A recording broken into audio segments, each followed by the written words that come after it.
Bonjour, mon nom est Alain Gauthier, je suis un des cofondateurs de Sol France et je vous adresse ce message de Portland, dans l'Oregon, où je vis depuis 3 ans. Portland est une ville dont on a parlé beaucoup, en tout cas aux États-Unis, depuis quelques semaines, du fait des manifestations antiraciales, des incendies de forêt. Et je voudrais situer cette ville sur cette carte qui est derrière moi. Portland fait partie de cette région de Cascadia qui monte du nord de la Californie, de la frontière avec la Californie, jusqu'en Alaska. Et Portland est à peu près ici à ce niveau, limitrophe de l'Oregon et du Washington. Je vais vous montrer quelques photos pour illustrer mon propos et vous donner une sorte de représentation physique de Portland. Je vais donc partager mon écran.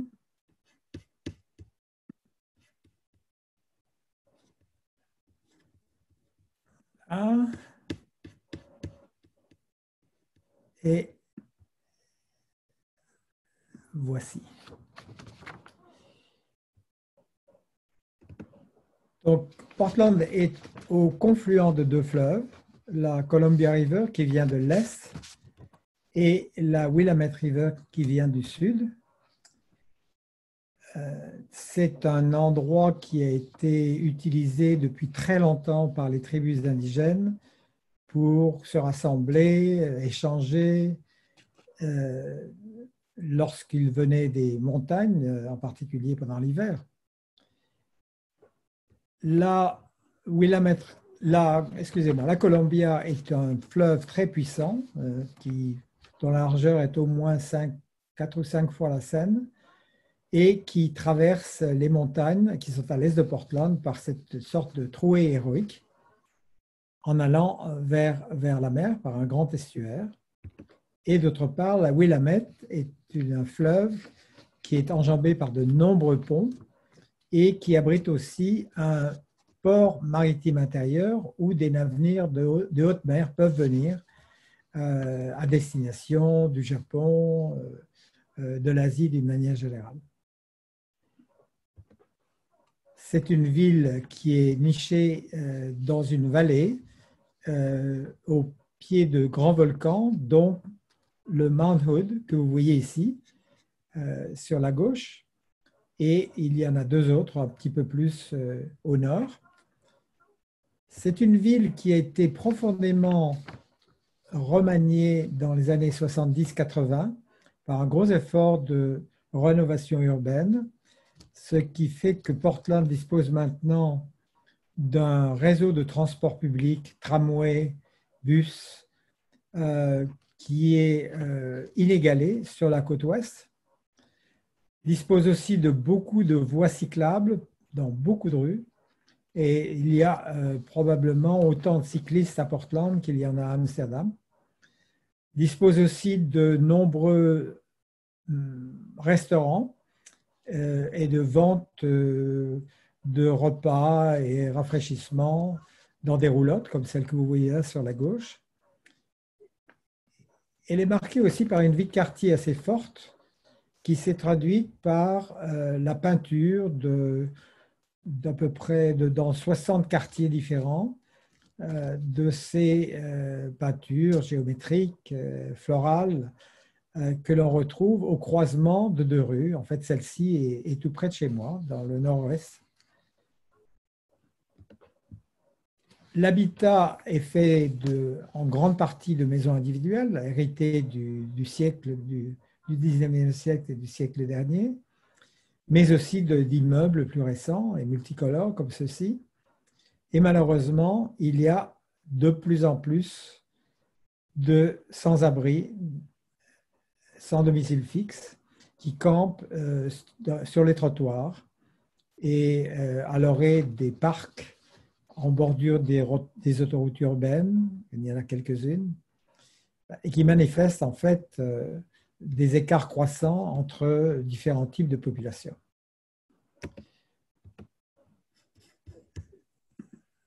je vais revenir vers vous maintenant en parlant de Portland.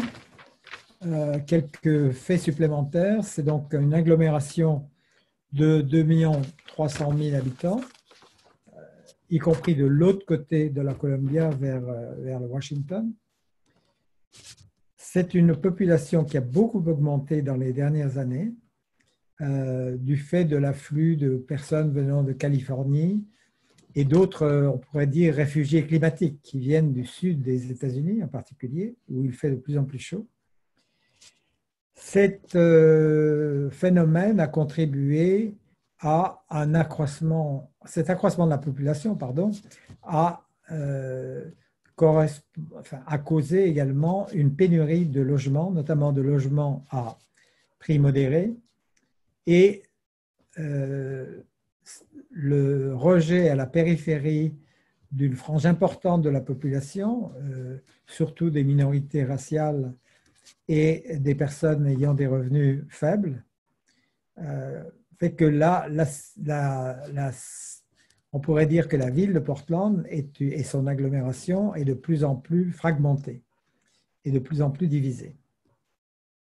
C'est pourtant une ville démocrate et progressiste dans un arrière-pays qui, lui, est très rural et conservateur, avec d'ailleurs des poches du Ku Klux Klan, des Proud Boys et d'autres mouvements d'extrême droite qui viennent manifester au centre de Portland.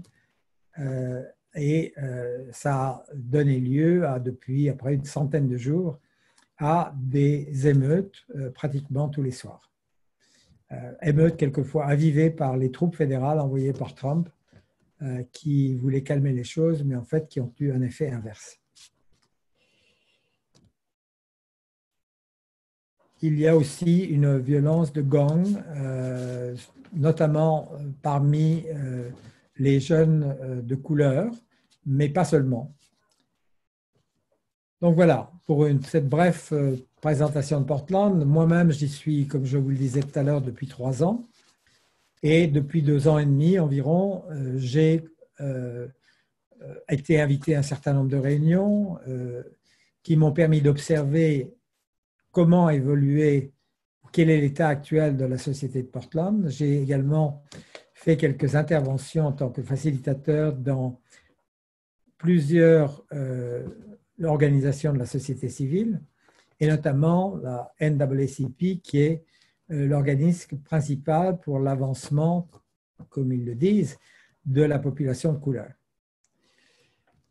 Mais ce qui est plus important pour ce dont nous parlons au niveau des territoires apprenants, c'est que depuis à peu près 6 mois, j'ai réuni avec un de mes collègues une douzaine, entre 12 et 15 personnes qui sont tous et toutes des intervenants, des consultants, des facilitateurs, des coachs et certains cadres dirigeants d'entreprises, notamment de santé. Et notre idée, c'est de constituer un groupe qui s'entraîne à pratiquer, d'abord entre nous, un bon nombre des disciplines et des pratiques de l'apprenance dont j'ai parlé plus tôt, et de façon à pouvoir travailler autrement avec les représentants de différents secteurs, différentes organisations de l'agglomération.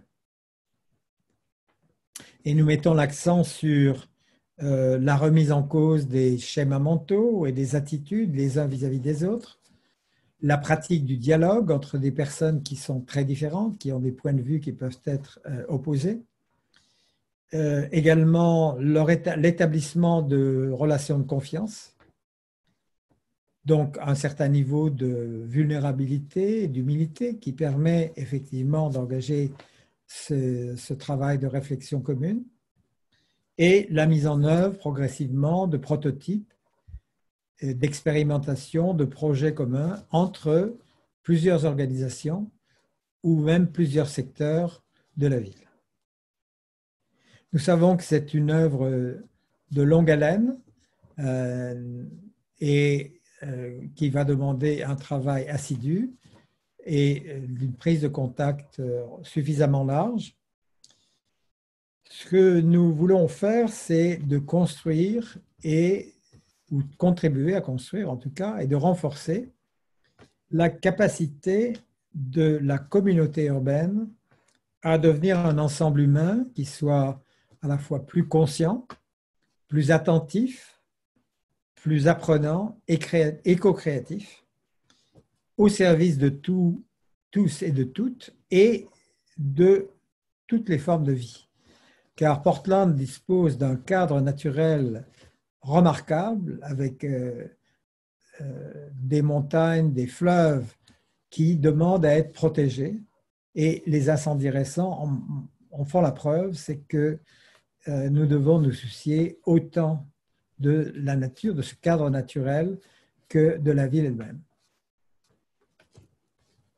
Nous aspirons à contribuer à ce que Portland devienne, comme le souhaite dans sa vision le gouverneur de l'Oregon, Kate Brown, un territoire où chacun et chacune peut s'épanouir dans une nature qui soit régénérée, sans distinction de classe, de race, etc. Il y a un gros travail à faire et qui nous emmènera sans doute à encourager la relocalisation d'un certain nombre d'activités économiques ici dans la région, pour être moins dépendant du commerce international, et de créer des liens, et à créer des liens avec d'autres villes de la grande région, et notamment Seattle et Vancouver, pour échanger et nous aider mutuellement les unes et les autres à devenir des organes de renouvellement de la planète. Voilà, c'est tout un programme. Je vais m'arrêter là. Vous souhaitez un bon travail dans la région ou le territoire où vous êtes et en espérant que ces quelques éléments ont pu vous donner des points d'éclairage. La dernière chose que je voudrais ajouter, c'est que l'amour de la région, l'amour de la nature est un point très important qui devrait permettre aux uns et aux autres de vivre dans une communauté plus harmonieuse et où les gens s'apprécient les uns et les autres, y compris dans leurs différences. Et pour cela, le travail personnel, le travail interpersonnel et le travail systémique sont très, très importants. Il est important de conduire les trois en même temps. Voilà. Encore merci. Au revoir.